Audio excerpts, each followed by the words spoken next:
Maybe you're like me and you always wondered what had gone down between Sandra Bullock and Jessie James. Well, this was not just an infidelity scandal that broke them apart. What it was a collision of old wounds, patterns, and unmet needs. And we are diving deep into the psychological and energetic layers of their relationship. We're going to be looking at what were the dynamics that had brought these two together, what shadow aspects were playing out beneath the surface of their relationship, and perhaps most revealing of all, did Sandra know about Jessie's affair with Michelle Bombshell McGee before her Oscar win? Well, we're going to explore all this and so much more.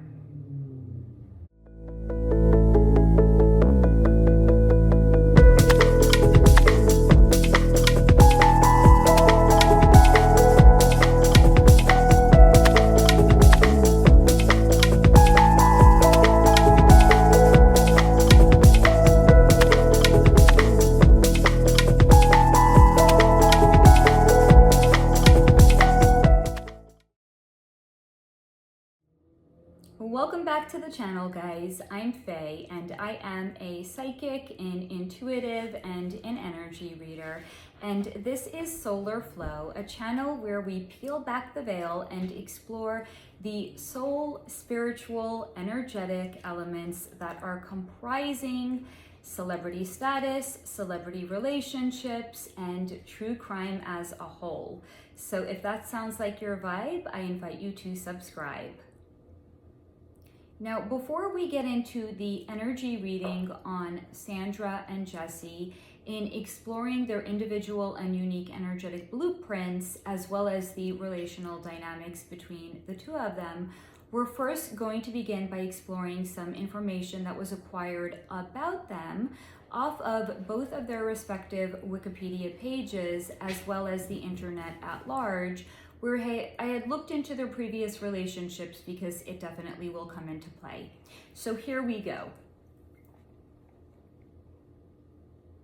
Sandra Annette Bullock, who was born on July 26, 1964, is an American actress and producer who found fame in the 1990s with roles in the movies Speed and While You Were Sleeping.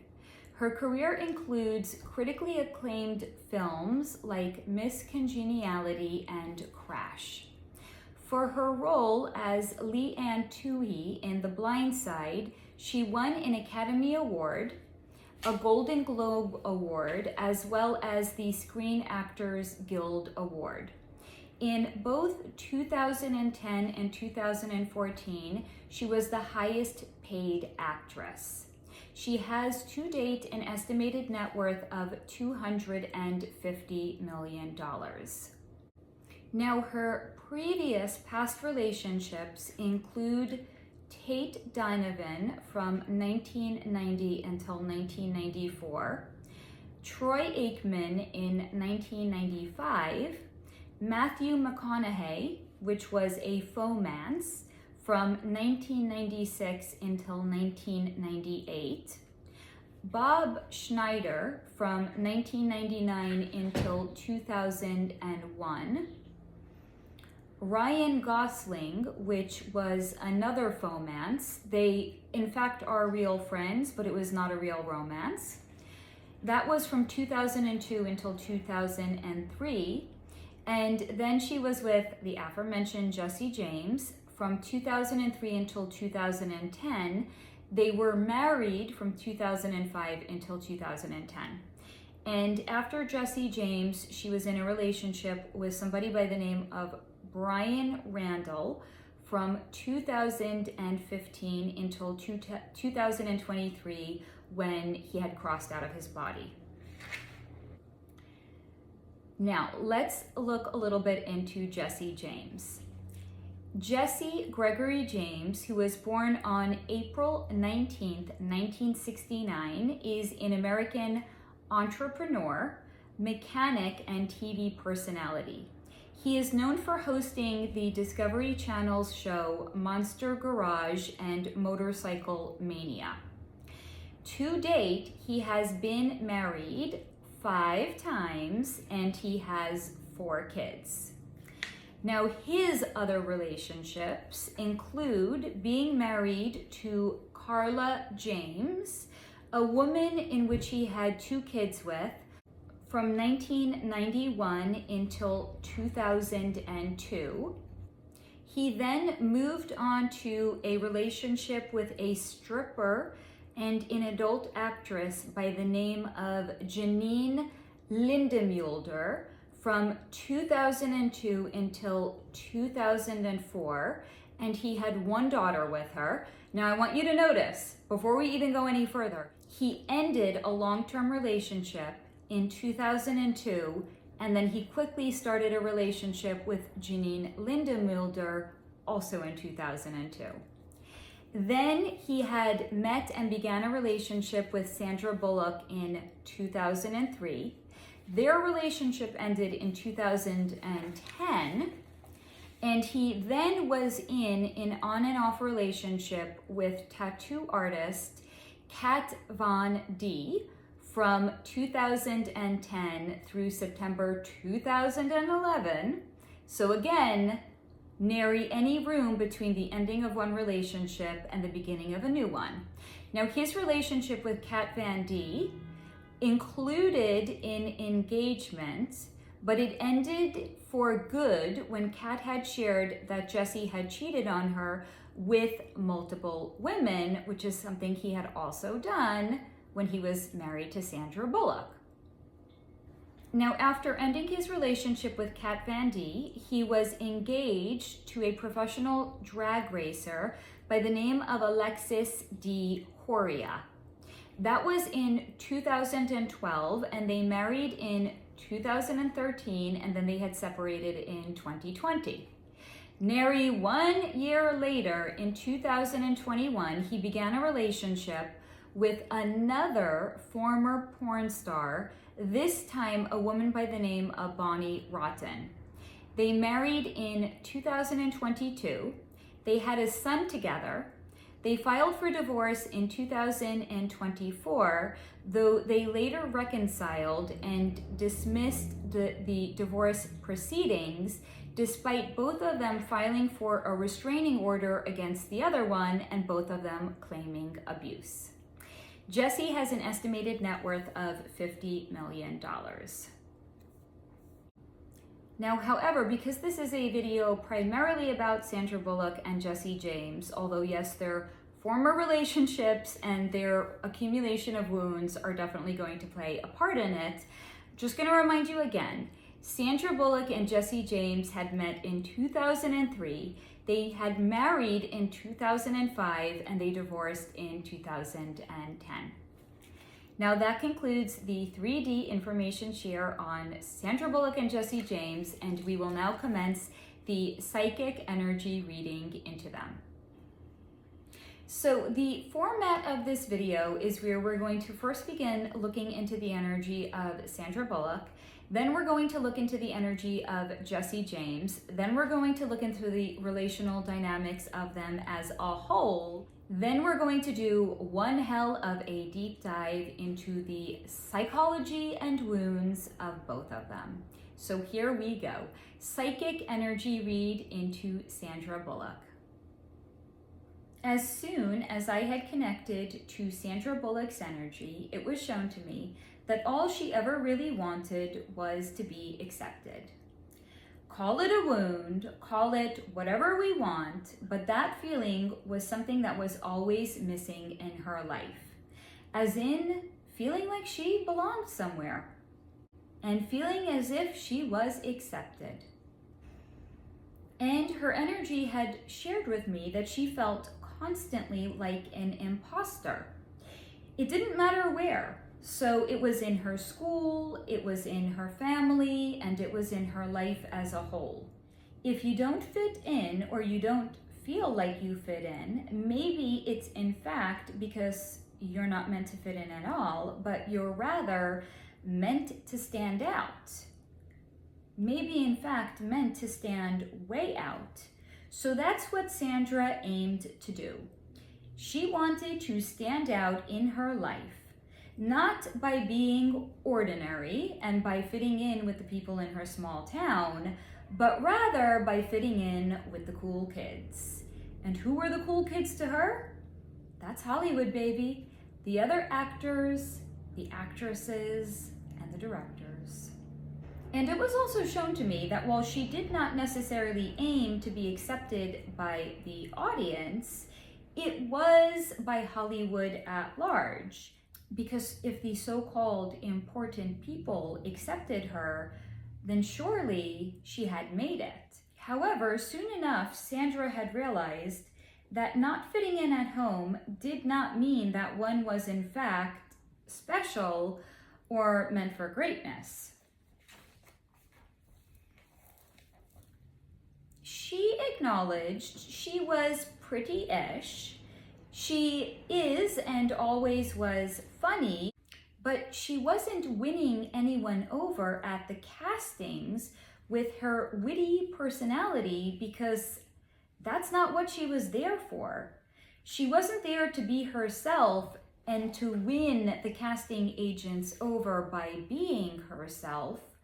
She was rather there to lose herself in the role that she was auditioning for.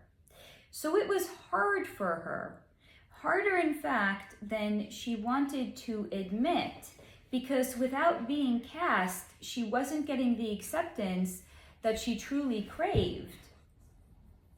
But something to know about Sandra, she's not a lay down and get kicked kind of gal. Because not being cast only stood to further motivate her even more.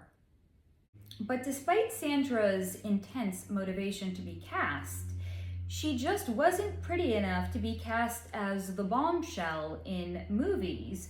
And she soon realized that for some reason, even her agents were hesitant in suggesting plastic surgery for her, but she did not yet understand why.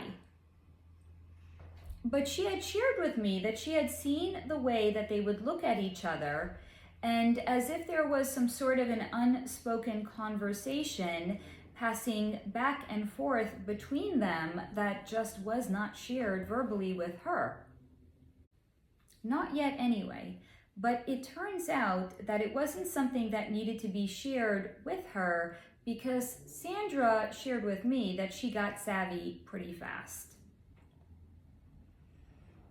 As in, she looked around and she realized that the girls in the industry that were getting plastic surgery, they weren't just getting cast to play certain kinds of roles, but it seemed as if their private life was also very much on display for all the world to see. But outside of that, it wasn't something that Sandra could put her finger on. But she realized that the beauties were definitely in a lot more magazines, and their private life was a lot more of a public spectacle as well. So Sandra is essentially coming to the conclusion of something that I have shared in previous videos, which is the actresses are not necessarily just getting cast to play certain roles in films, but they're in fact getting cast to play a certain prototype or a stereotype out on the world stage as a whole. And because the beautiful girl's private life was more of a public spectacle, that was not necessarily something that Sandra had wanted, so for that, she was in fact grateful. But despite not getting cast, her agents kept telling her they were waiting for just the right role to come along for her. One in which her personality could in fact shine through, and one that was not meant for a beauty, but more for the girl next door. Because that was more the prototype of what Sandra was going to be cast for out on the world stage. The girl next door. And then along came a movie named Speed. And with speed, boy, did her life speed away and change in a big way. Because more movie offers came in, and with more movie offers and more work, she could upgrade her living accommodations. However, that yawning chasm inside of herself, despite now being cast in films, still felt empty. And it still felt empty because Sandra looked around and she realized she just was not as beautiful as everybody else in the Hollywood industry, and always felt self-conscious around all the other beautiful people. Now, her energy also had shared with me that she always felt self-conscious going to see her agents in their office because there was a good chance that she would bump into another celebrity. And my God, even some of the receptionists in the office were so striking that Sandra herself felt like a piece of dried meat standing next to them. But this was not something that she could verbalize out loud because her star status was in fact on the rise. Now she had better agents, better clothes to wear, her pick of roles to play, so her insecurities seemed so silly and out of place in the life that she was suddenly living. So she suppressed it. And because she suppressed it and she never in fact dealt with it head on, that sense of imposter syndrome also never in fact had gone away. But Sandra had realized if she was busy enough, then she didn't have to think about it and she could just get by. That is until she met Tate, as in Tate Donovan. Now, this is the actor that she had dated from 1990 until 1994. And while there was not a lot that she wanted to share about Tate, other than it was a super unhealthy relationship, and it did a serious number on her self-esteem. She conceded, in fact, it did a huge number on her self-esteem. Not as in it had made her issues worse, but had absolutely compounded what had already been there. So now we're taking somebody that has a serious case of imposter syndrome, did not choose to address it, did not choose to deal with it, thus they continue to carry the imposter syndrome around with them. Then she got into what she calls an unhealthy relationship with a fellow actor, and those issues were compounded. So essentially, it was an exacerbation of what was. After that, Sandra had shared that she had focused on her career, which was going well, so she further threw herself into it and chose not to spend time to heal. And in some ways, being busy was a tonic to her soul whenever she was in distress. So Sandra's essentially sharing that her coping mechanism was to work, because the more she worked, the less she would have to address and deal with her feelings. And despite working and not addressing her feelings, she did in fact never get over the feeling like she did not ever fit in. But at least she was a regular in the industry now, and she felt like that at least stood for something. And I'm also going to share with you that I, as a 2% personal opinion, really felt that her acceptance speech at the Academy Awards really highlighted the fact that she never in fact felt like she fit in. Because she had said, quote, "Did I really earn this, or did I just wear you all down?" End quote. As in, did I really earn this Academy Award, or have I just been part of the industry for so damn long that you're just gonna give it to me? Because imposter syndrome. Because if Sandra really felt like she belonged, she would have known that she had won the Academy Award on her acting merit. But imposter syndrome persists. When we don't deal with our trauma, that shit will haunt us like our shadow. And it very much did for Sandra Bullock. And guess what?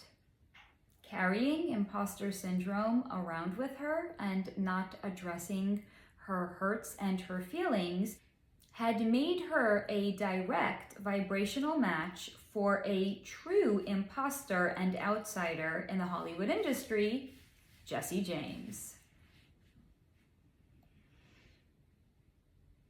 Now, the story of how they met goes, Sandra had taken her godson, I believe, to Jessie James' garage to observe him creating some motorcycles. And when she was there observing Jessie James, she just kept thinking there was something rather rough and tumble about him. Maybe it was the tattoos and the fact that he built motorcycles, but he was very rustic and manly and something that was totally foreign to Sandra and the world that she now resided in. Because this was a world that included men getting plastic surgery, waxing their nether regions, and getting enemas to look less bloated on the red carpet, movie premieres, and award shows. And Jessie was so completely diametrically opposed to it. Jessie was, in fact, the complete opposite of all of that. He ate greasy burgers. He had grease stains on his hands, grease stains on his shirt, grease stains on his pants, and somehow all Sandra could think about was his greasy clothes on her floor while he ran his greasy hands through her hair. As in, Sandra Bullock was enthralled by Jessie James. Jessie, however, was not enthralled with Sandra. She was as foreign to him as extraterrestrials would be to us, as in otherworldly. She was beautiful to his ordinary, soft to where he was hard, and she was put together where he was slovenly. Now, these are his words, not my own. True, despite their many differences, Jessie was getting major vibes that Sandra was interested in him, but he could not understand why. Like, was Sandra interested in slumming it? Was he like some sort of a science experiment to her? But he had to admit, despite his reservations, he was intrigued. And the other guys at his motorcycle shop kept pushing him to call her because they had exchanged phone numbers when they had met. So because he had his phone number, he would be a fool not to call her, right?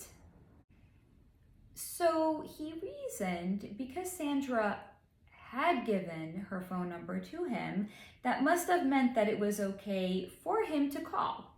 And what was the cover or the reason that he was going to call? Just to thank her for coming by, because he had concluded it was the decent and manly thing to do.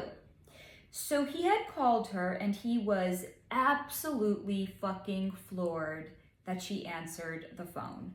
Because by his reasoning, this is like some Hollywood actress. So he had thought he was gonna call, leave some voicemail, and maybe she would call him back a couple of weeks later. But to Jessie's absolute shock, Sandra answered. What Jessie did not know was, despite Sandra giving her phone number to him and Jessie giving his phone number to her, Sandra had saved Jessie's phone number in her phone. because she was hoping he would call her. And Sandra herself had even thought about calling Jessie to say thank you, but she also had concluded that that might appear to be far too forward. So when he had called and his name had come up in her caller ID, of course, she was going to answer his call. And Jessie did say thank you, and she too had thanked him for being so gracious. But also, outside of thanking one another, the conversation just flowed. As in, there were no awkward spaces in between, and it had felt like the first genuine conversation that Sandra had had in longer than she could remember. Because again, she never felt like she belonged in the Hollywood industry. Jessie, for his part, thought that Sandra was just a nice, real person, and she was not at all what he thought that she would be. And then the next thing Jessie knew, 45 minutes had passed, and he realized he really would like to speak to her again. And in fact, maybe he would even like to see her again. But despite feeling this way, Jessie was warring with himself and asking himself, does he ask her out, or is it far too soon? Because it's only the first phone conversation that they had had. So maybe instead he could just ask her if he could call her again. Well, Sandy, as she told him she liked to be called, handled half of Jessie's dilemma by saying to him she would like to speak with him again, to which he responded, and maybe I can take you out or something? And Sandy had said yeah, and after he had hung up the phone, it was shown to me that he looked at his phone and had said, or something? Because what had he said to her? Maybe I can take you out or something. So when he had looked at his phone and said or something, he felt like a fucking idiot, and he thought that he had blown his chances with her. But despite feeling that way, Jessie pushed himself to call her 3 days later, and again the conversation just flowed. And Jessie realized he had never had this before. As in, he never had someone that he could just talk to.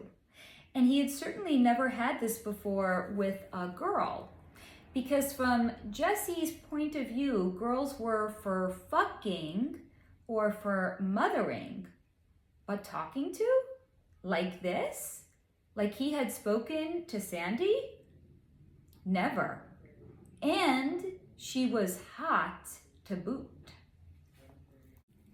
And it was shown to me that at this point, Jessie had forgotten that she was an actress, because she was just so normal and she was so down to earth that when they spoke, he forgot he was talking to Sandra Bullock, the actress, because he was just talking to Sandy, his friend.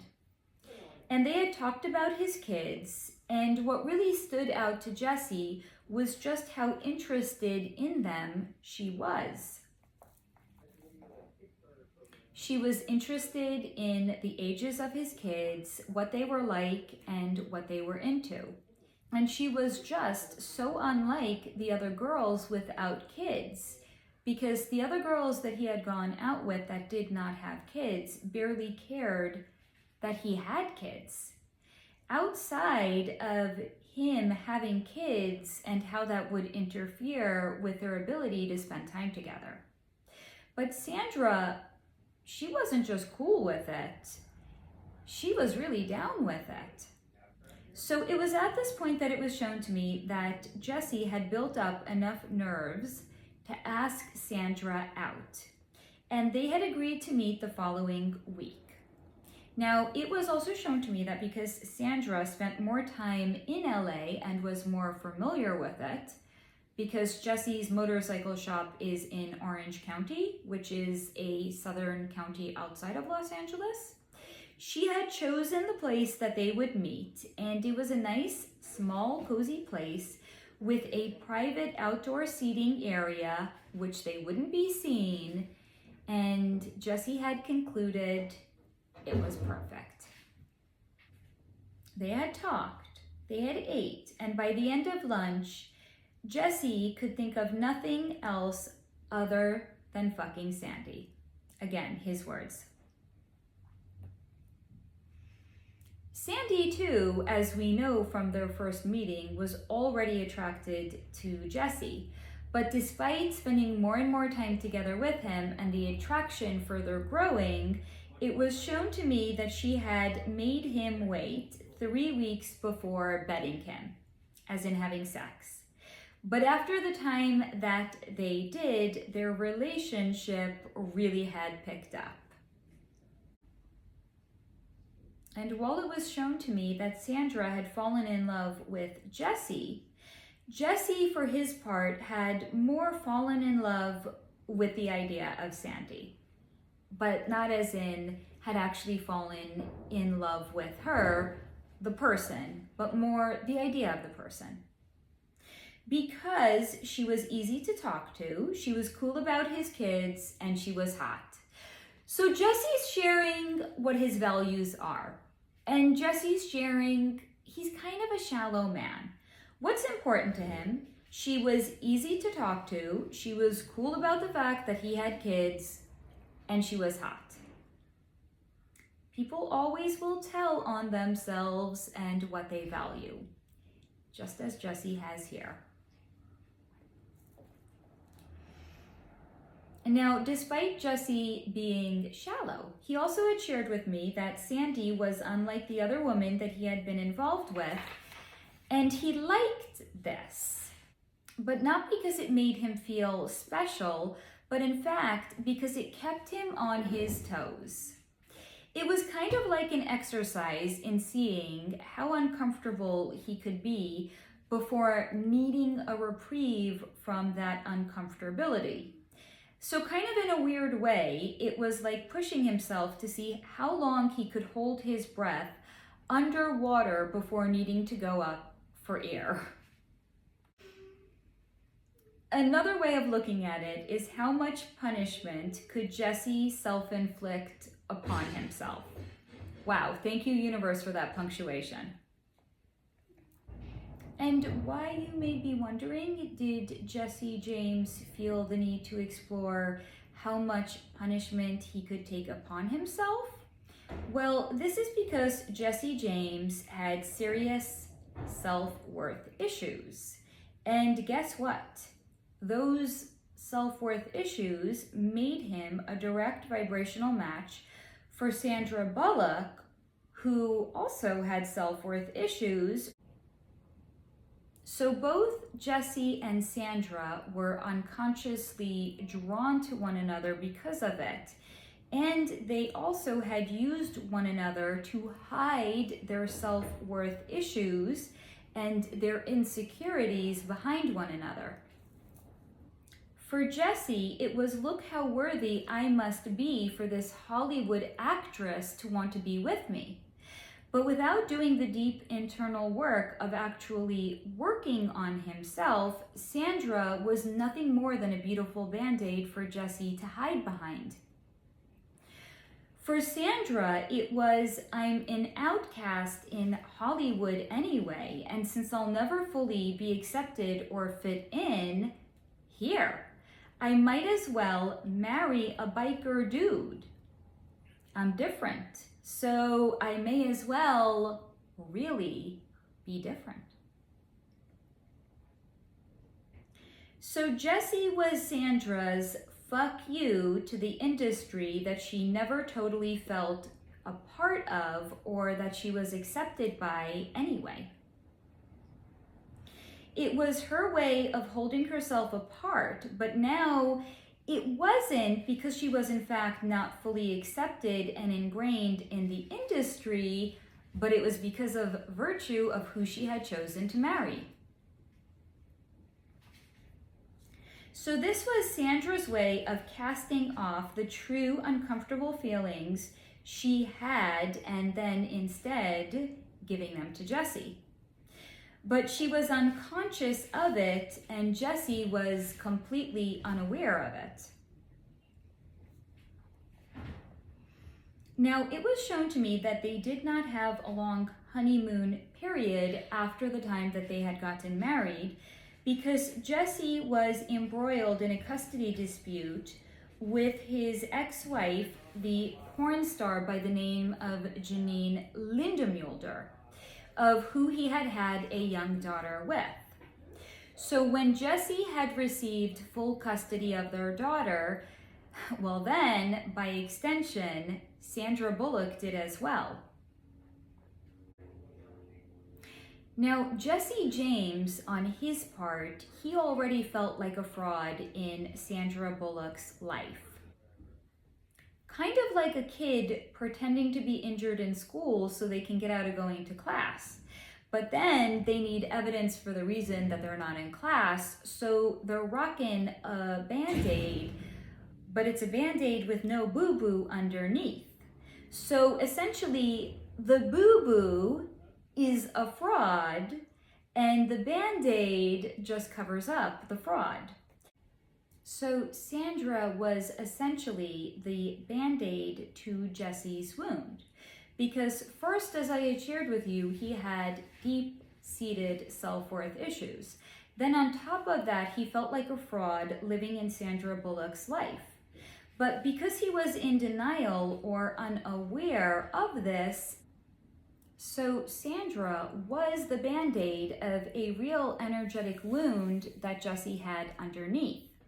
However, because Jesse was either in denial or unaware of the wounding, he refused to address it and instead chose to rock the Band-Aid, i.e. Sandra.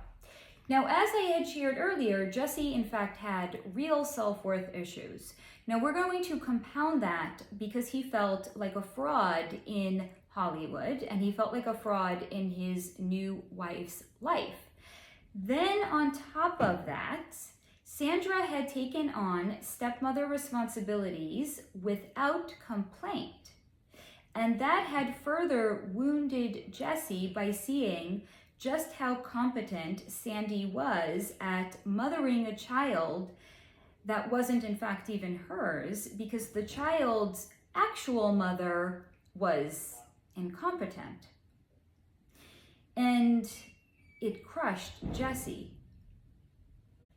But not only did it crush Jesse, but it made him confront his past decisions about who he had chosen to have children with, as well as his past decisions as a whole. And had Jesse been a man who had done the deep internal work to heal himself, perhaps he never would have been the kind of man to be in a situation where he would have married and had a child with a porn star in the first place. Not throwing any shade at porn stars, because you do you, boo. It's more to say that certainly Jesse James, if he had not monkey-vined from one relationship to another one, he could have had ample time to work on himself and to become a better man. But no. And perhaps he could have been a man who rose to the occasion of having Sandra Bullock herself, who rose to the occasion of mothering a child she didn't give birth to in the first place. And that version of Jesse, as in the version of Jesse who would have worked on himself instead of running from the remains of one relationship to another, perhaps that version of Jesse would have been proud of what Sandra Bullock could do by mothering a child that wasn't her own. Maybe that version of Jessie could have been one that would support her in her new role. But no. Instead, Sandra's competence triggered the underdeveloped and wounded parts of himself that had chosen to marry a porn star, because that porn star was even more energetically disempowered than Jessie was. So by virtue of that fact alone, she could never threaten his underdeveloped masculinity. And now, in this newfound triggered state with Sandra Bullock feeling like a fraud, he acted like a fraud of a man, and he had an affair. But Jessie James did not, in fact, just have one affair, but he had had between 3 and 5 affairs during the course of his 5-year marriage to Sandra Bullock. Now, the reason I say between 3 and 5 affairs is because 3 of them included sexual intercourse, and 2 of them were more akin to what we would consider an emotional affair. Now, everyone classifies what constitutes an affair differently. Surely to Sandra, all 5 would have constituted an affair, though I am not convinced at the time the story had broke, she had known about the emotional affairs. It was only the evidence of the sexual affairs that Jessie had had at that time.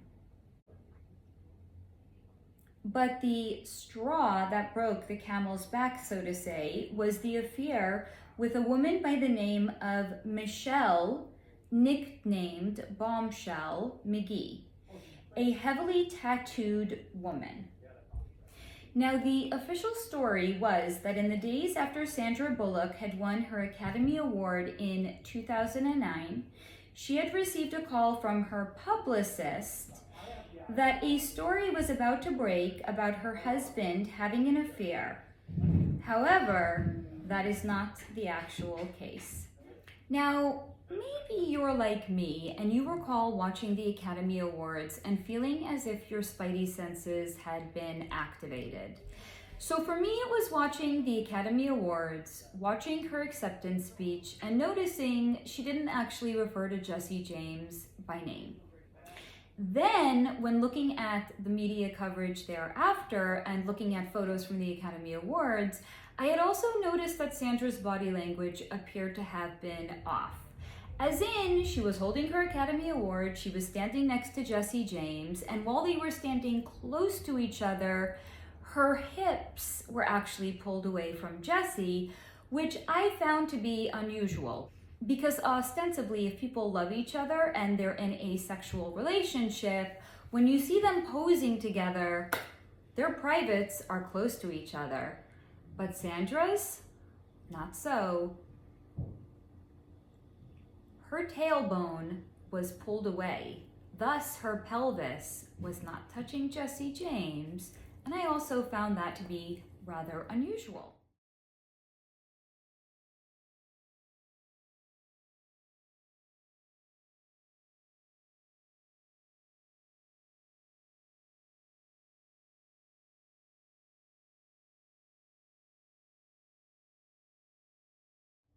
So let's explore what actually happened, as in not the approved narrative.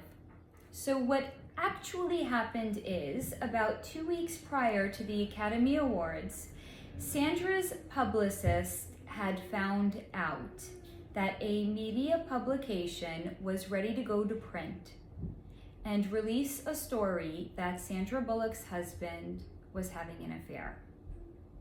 Now, this is truly any publicist's worst nightmare. As in, your client is the front runner in contention for winning that year's Academy Award for Best Actress. So she had received a complimentary phone call from a magazine that they had information about an affair and they were ready to go to print. But as a courtesy, they were going to hold off on going to print until they spoke to Sandy's publicist. This is how it works in the industry. I scratch your back, you scratch mine. Because they know that the publicist of Sandra Bullock doesn't just represent Sandra, but represents many other A-list celebrities as well. So it's not like they weren't going to print out of altruistic good reasons because they were looking out for Sandra Bullock's reputation. No. It was a complimentary phone call to put her on notice that they had the story, but they were gonna hold off, ... As in, what are you gonna give us so we do hold off on going to print? So Sandra Bullock's publicist was in a little bit of a pickle. As in, what the fuck does she do? Does she tell Sandra Bullock? And if she does, what will the fallout be? But also, she can't not tell Sandra because she has to prevent this story from going to print. So in the end, of course, she had to tell Sandra. So she had called Sandra and asked if she could come into her office because this is not the kind of news that you want to deliver to a person over the phone.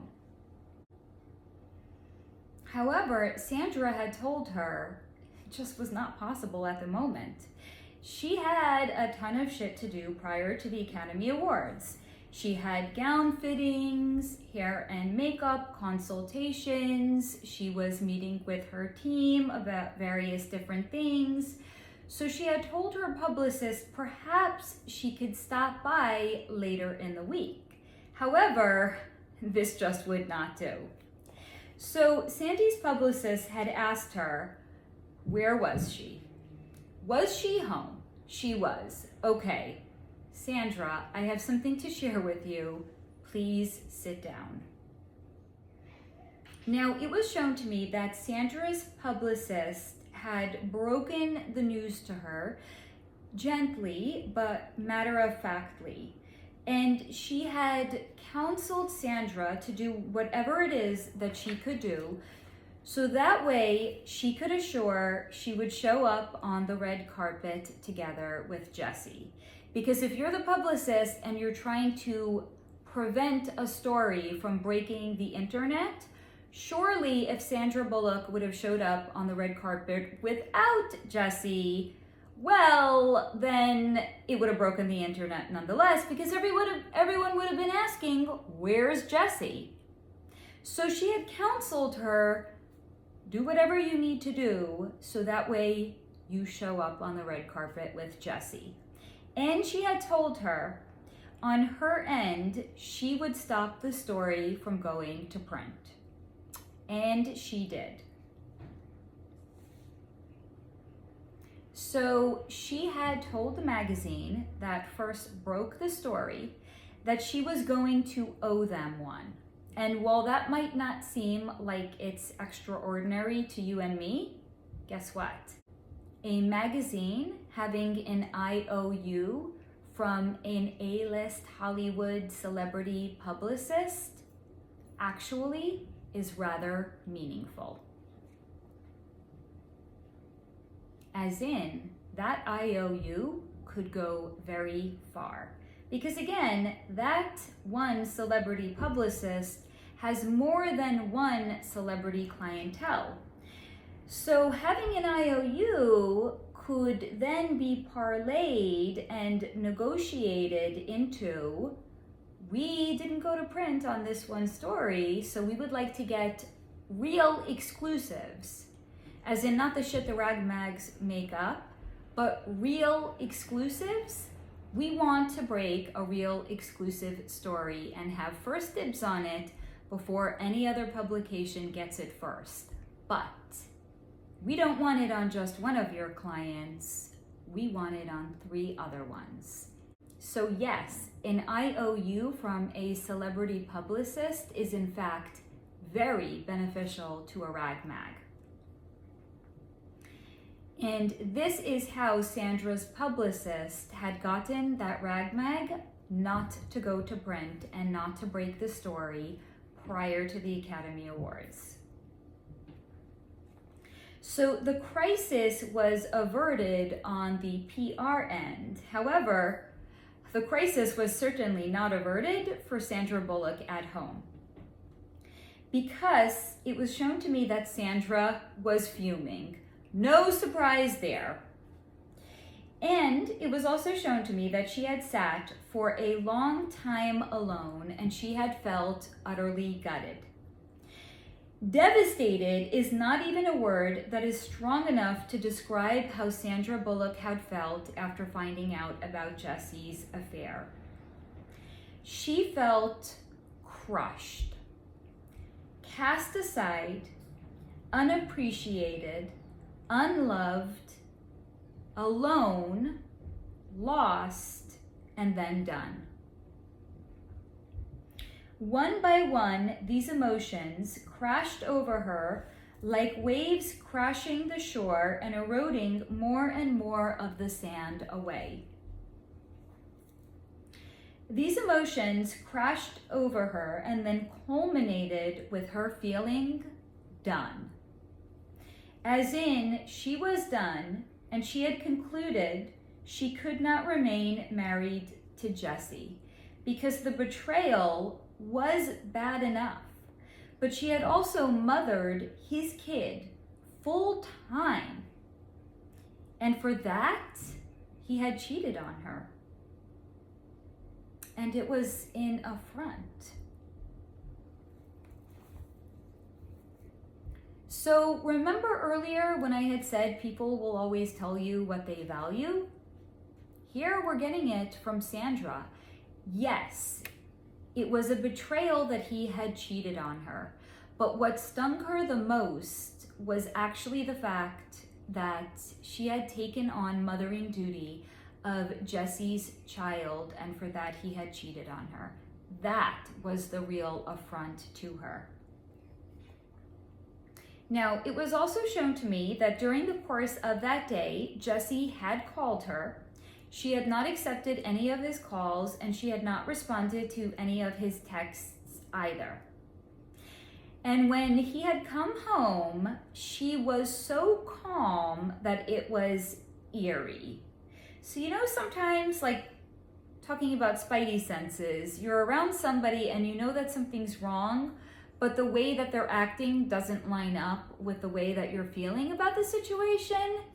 That's kind of what was going on here. Now, he had kissed her on the cheek when he walked through the door. It was just a small peck on the cheek, and she had accepted it, but stiffly. Then he had asked about her day, and she had said the dreaded word, it was fine. And if you know, you know. If a man asks a woman if everything's okay and she says it's fine, you sure as best believe it's not fine, and it's not anywhere close to fine. He had tried talking to her, and all of her answers were brief, either one-word answers or as close to it as she could keep it. So it's at this point, Jessie knew that something was wrong. It was probably the brief one-word answers. It was the fact that she said everything was fine, but he knew something was up, even if he didn't know what it was. So he kept glancing at her, but Sandy kept her eyes down, refusing to make eye contact with him because she knew that if she did, she would lose her temper. And she would lose it because if she looked in her eyes, she would see what she thought was love, but had been wrong about, and she just wasn't ready to go there, not yet. Jessie was getting nervous, but he tried to play it cool. But ultimately, it was shown to me that he could not take it any longer, so he had asked her, "What's wrong?" And Sandra had done a half laugh, half like exhalation, like, ha, like that. And she had debated if she wanted to say anything yet, but concluded, fuck it. And she simply said, "I know, Jessie, I know." So Jessie nervously had asked, "Know what?" To which she said, "I know you have been dick deep in some other woman while I've been working. Dick deep in God knows how many other women while I've been babysitting Sonny for you." Which is kind of savage. Now here's the thing. Sandra Bullock didn't necessarily actually feel like she had been babysitting Jessie's daughter for him. And in fact, when she had submitted documents in support of Jessie getting full custody of his daughter, she had said her care and concern for his child went beyond being a glorified babysitter. So this is not, in fact, how Sandra had ever felt about her stepdaughter before. She never really felt like she had been a babysitter, because it was shown to me that Sandra really did hope and believe that she was building something with Jessie, a family maybe. However, she was acknowledging at this point that what they were building was built on sand, and it was inevitable that it was all going to come down, which it did in this moment. Because when Sandra had learned about the affair, she began to see her time together with Jessie as in they were not building anything together at all. But she was in fact nothing more than a glorified babysitter that Jessie also happened to fuck. So that's why she had said to him, "You have been dick deep and God knows how many other women will I have been babysitting Sonny for you." Because when she found out about the affair, boy, did she feel like nothing more than a glorified babysitter. And it was at this time that she did lift her eyes and she looked at him and let him see the hurt in her own eyes. What could Jessie do other than deny it? And that's exactly what he did. He denied it and he said, "No, it's not true." Now, it was shown to me that they were having this conversation while sitting at a table and Sandra had pushed herself up to stand. She looked down at him and she had said over and over and over again, "It's true. It's true. It is true. You cheated and you're a cheater." Now, Jessie, being called out, freaked the fuck out. He got up and he left the house in tears. He got on his bike and he drove down to Orange County, where he proceeded to stay for close to the next 2 weeks and where he slept. And the kicker in all of this was he had left Sonny behind, still in the care of Sandra. So he bailed and Sandra was still taking care of his daughter. And now more than ever, really feeling like a glorified babysitter. Now, she had had the entire day that she had found out about the affair where she had taken care of Sonny, and she had continued to take care of her while Jessie was far too scared to go back to Sandra's house. Now again, if you've been here for a while, guys, you know I am all about the lexicon. I am all about the terminology that people use.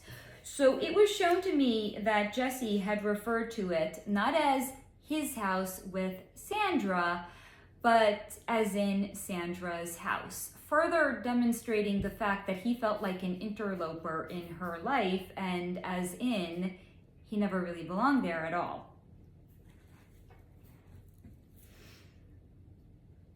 Now, Jessie really was and is a beta. And in the days after being found out, he really let his beta bitch flag fly. He was too scared to go back to his own home, to call or even text Sandra. So he hid out in his office eating greasy fast food. Sandra, on the other hand, did not have the luxury of falling apart because she was still taking care of Jessie's daughter. In addition to that, she had to keep it together for the upcoming Academy Awards. So she told herself she would allow herself to fall apart, but after.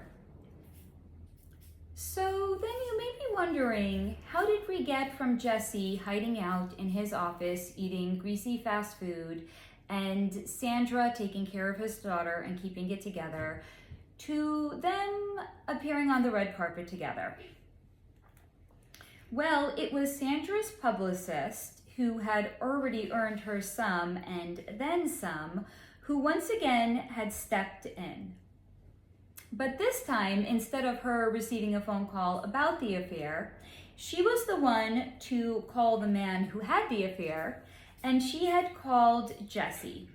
And she had told him Sandra would allow him to come back the day of the Academy Awards so he could get ready to escort Sandra to the award show.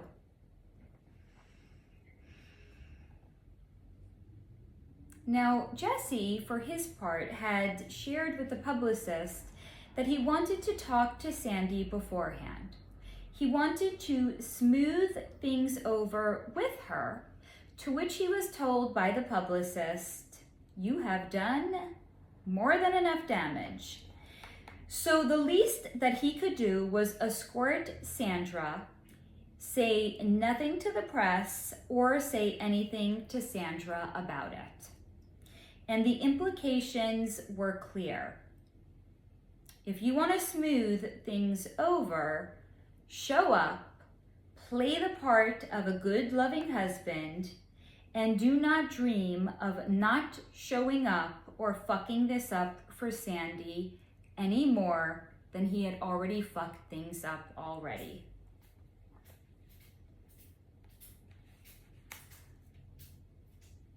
So that's what Jessie did. He went back to the house at 7 a.m. on the day of the Academy Awards. He had greeted Sunny with a hug and told her he had missed her. He then went into a separate guest room, not the bedroom that he had shared with Sandra. He had showered and begun to get ready. He was told he was not to talk to Sandra and he was not allowed to see her until the limo arrived to take them to the theater. And at the time that he finished getting ready, Sandra finished getting ready, and they met in the hallway to walk out to the limousine together. He looked at Sandra, he blinked the tears away, and he told her that she looked beautiful. However, it was deeply awkward and uncomfortable for Sandra's team that had been there the entire day getting ready for her. And of course they had seen that Jessie had arrived. He had not spent the night there. He got ready in a different room, and they hadn't even spoken to each other at all. So this was a house full of people that had observed all of this. Sandra's stylist, her hair and makeup team, her publicist, who already knew, but they were all observing the tension between them. But Sandra had chosen to say nothing other than to say goodbye to her team, to say goodbye to Sunny, and she walked out the door with Jessie stiffly following behind. And once they got inside the limousine and they were alone together, Jessie had attempted to start to talk to Sandra, but all she did was put up her hand like this, and she said, "Stop." And then she proceeded to be on her phone the entire time of the limousine ride and ignored Jessie. But as they got closer to the theater, Jessie had asked Sandra, how were they going to do this? As in, how were they going to pretend to be a couple when they hadn't been together for the last 2 weeks, not even living together? To which Sandra had said, "You're good at pretending to be in love. I'm sure you'll have no trouble." And then she proceeded to ignore him some more. Sandra's kind of savage. But once they pulled up at the theater, Sandra was on. As in, she plastered a smile on her face. She got out of the limousine, she held Jessie's hand, and she fucking sold it. Or at least she sold it as best she could anyway, but there were signs because energy doesn't lie and neither does body language. But the tells were so slight that if one didn't think that there was any trouble between these two, they might have missed it altogether, or they might have explained it away. But again, the tells were there. And I'm now going to include a clip from that night's Academy Awards so you can see the interaction between Sandra Bullock and Jessie James when she was announced as the winner of the Academy Award.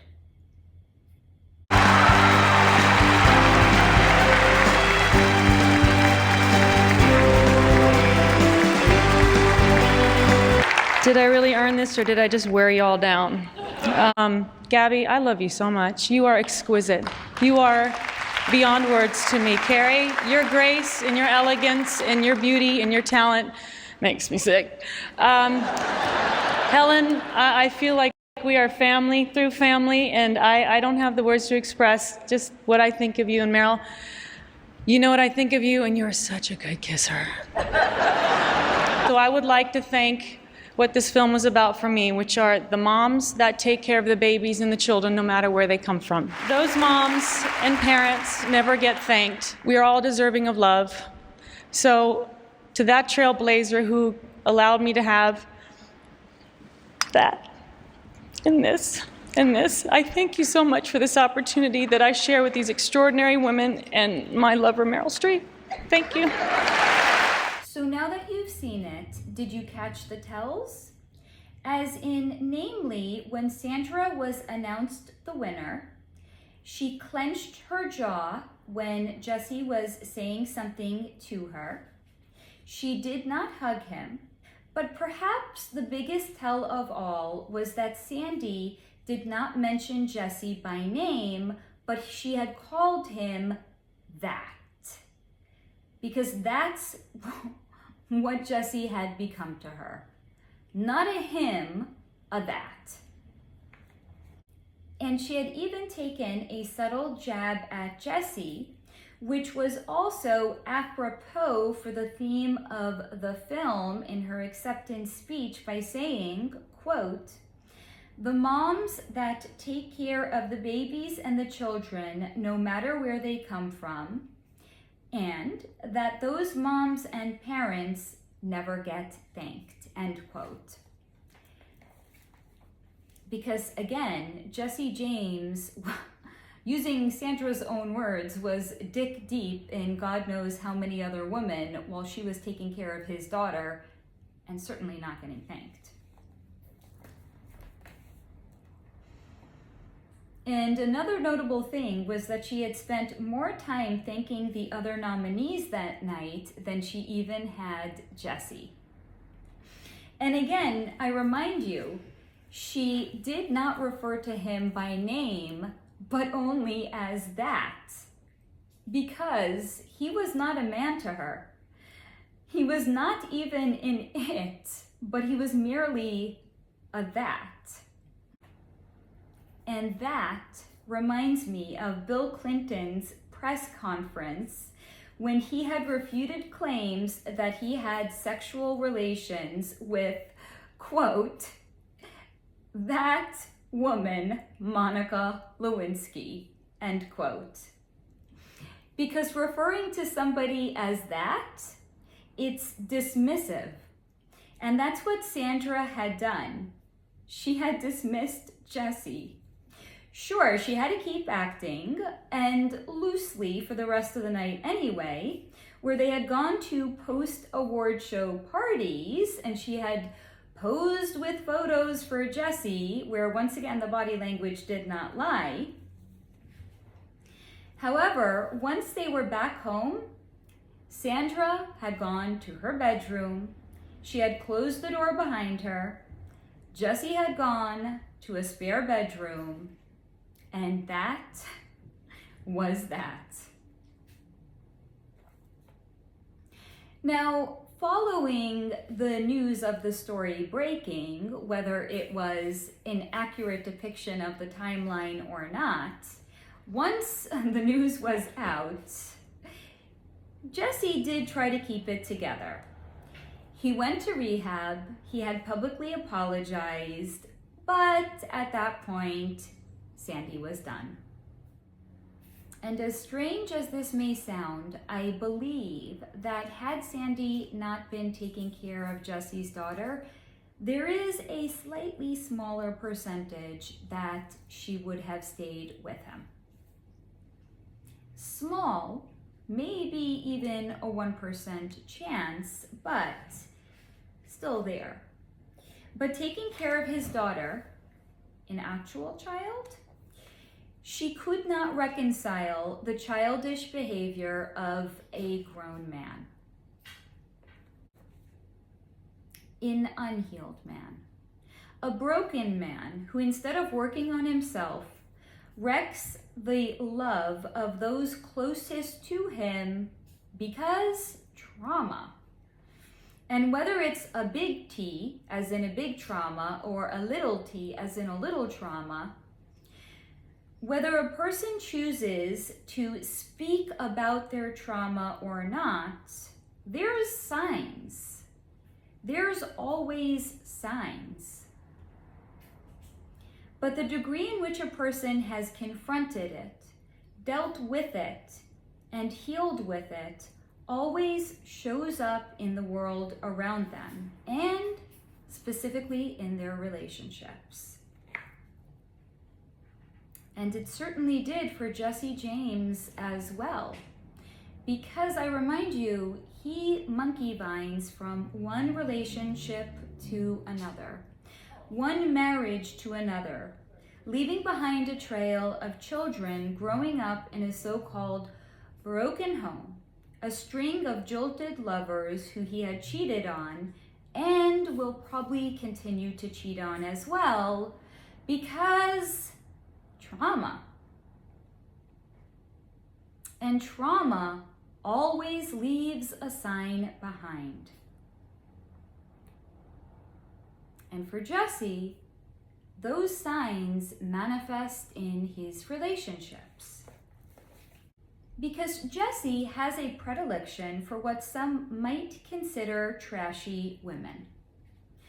Married to 2 porn stars in a relationship with a heavily tattooed Kat Von D, and he had also cheated on Sandra Bullock with an incredibly tattooed up woman by the name of Michelle McGee, who even has tattoos on her face.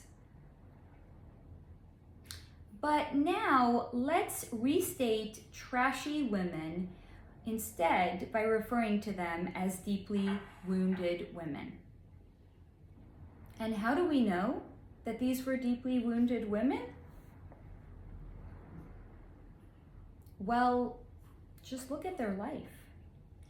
Now, this is not a judgment of them, merely an observation, because as I have said before, if you want to know what somebody's personal vibration is, just look at their life and the world around them. So a woman who chooses to have sex with men on camera for a living is usually playing out some sort of childhood sexual abuse. However, this is not where they are helpless children, but instead where they are empowered adults who are choosing to do this for a living. But despite them now being an adult and making the choice for themselves, the choice is coming from a history of abuse which has previously lowered their vibration. And without those women healing their hurts, they're just choosing to perpetuate the abuse. However, it's with them now being a sex worker. Now, I'm also going to point out that not every woman who is the victim of childhood sexual abuse chooses to become some sort of a sex worker later on, but certainly some do. And this can show up as a woman becoming a stripper or even becoming a porn star. So that's one version of a energetically disempowered and deeply wounded woman manifesting through their profession as a sex worker. But now let's shift gears and let's look at both men and women who are heavily tattooed. Now, again, just like I had pointed out that not every person that suffers childhood sexual abuse goes on to become a sex worker, I'm also going to point out that when I'm referring to tattooed people, I'm not referring to somebody that has 1, 2, or even a handful of tattoos on their body. No. I am referring to somebody that is extraordinarily, heavily tattooed, just as certainly Michelle McGee would be considered. Again, she's got tattoos on her face.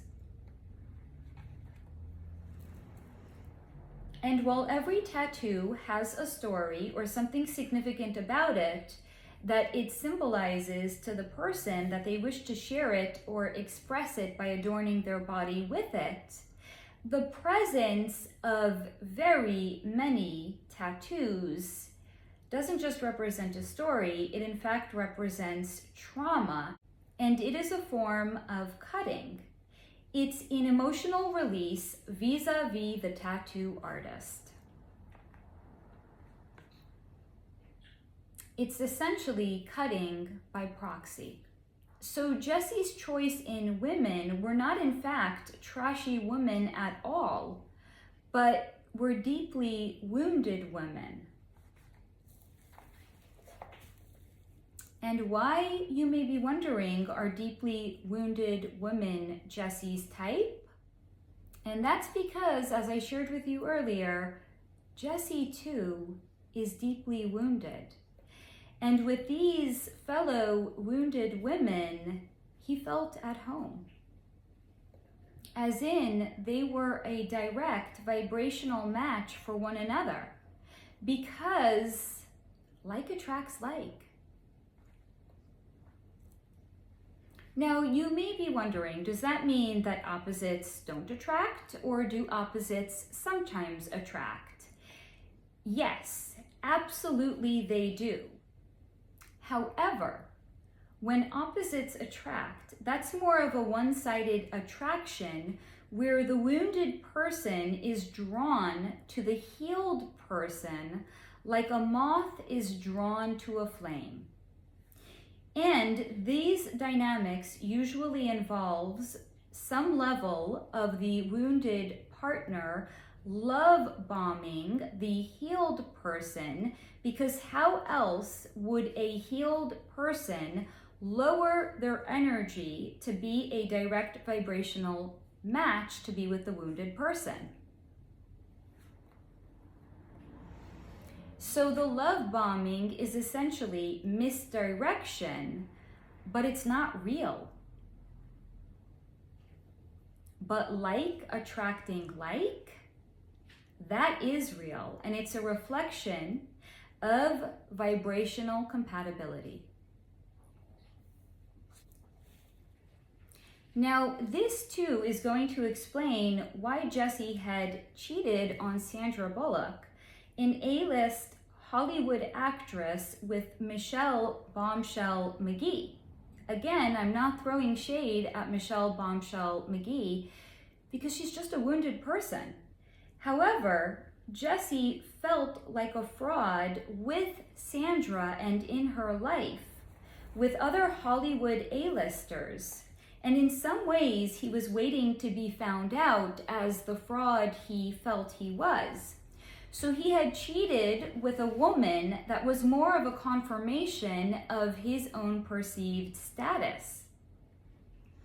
So that way, when he was found out, and I do believe that Jessie wanted to be found out, it was not only a statement of, look at me, I cheated, but it was more a statement, look who I cheated on Sandra Bullock with. As in, Jesse James didn't cheat up. He didn't cheat up status, but rather he had cheated down status because, A, this is more the type of woman that he was already comfortable with. Again, a deeply wounded woman. But also, B, it was a statement of just how out of place he felt in Sandra Bullock's world. So that way, when the affair was exposed, there could be no mistaking him for who he was after that. As in, I don't belong in your world.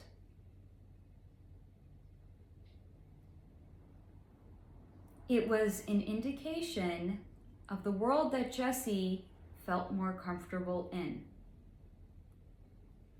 This was also a really good way that if a man wanted to ensure that he would get divorced after the affair was exposed because he had unresolved and unhealed self-worth issues and he felt he did not belong, well, this is sure one hell of an action that would certainly be considered irrevocable thereafter.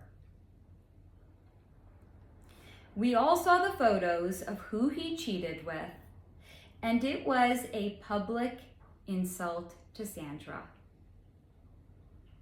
So essentially, what we saw was self-sabotage playing out in the media because Jesse couldn't, or rather would not work on himself to be the man who could step up and be in Sandra's world.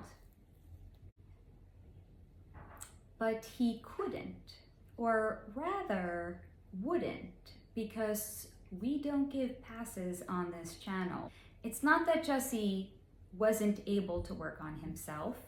He chose not to work on himself. Thus, then, therefore, because he had unaddressed wounds and unresolved self-worth issues, that held him back from rising. Or again, he made the choice not to rise. And since then, has Jesse James done the work despite going to rehab after the demise of his relationship with Sandra Bullock? Well, no. And how do we know that? Because he had a rather public relationship and public fallout with Kat Van D that included subsequent cheating. And he has thus then also married another porn star, as in another energetically wounded and disempowered woman that will not threaten the underdeveloped parts of himself. Because trauma always leaves signs behind. And they certainly have with Jesse James as well.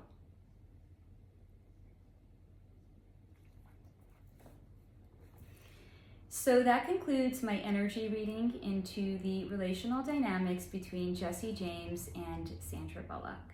I hope that you guys have enjoyed this video, perhaps found it to be thought-provoking or insightful.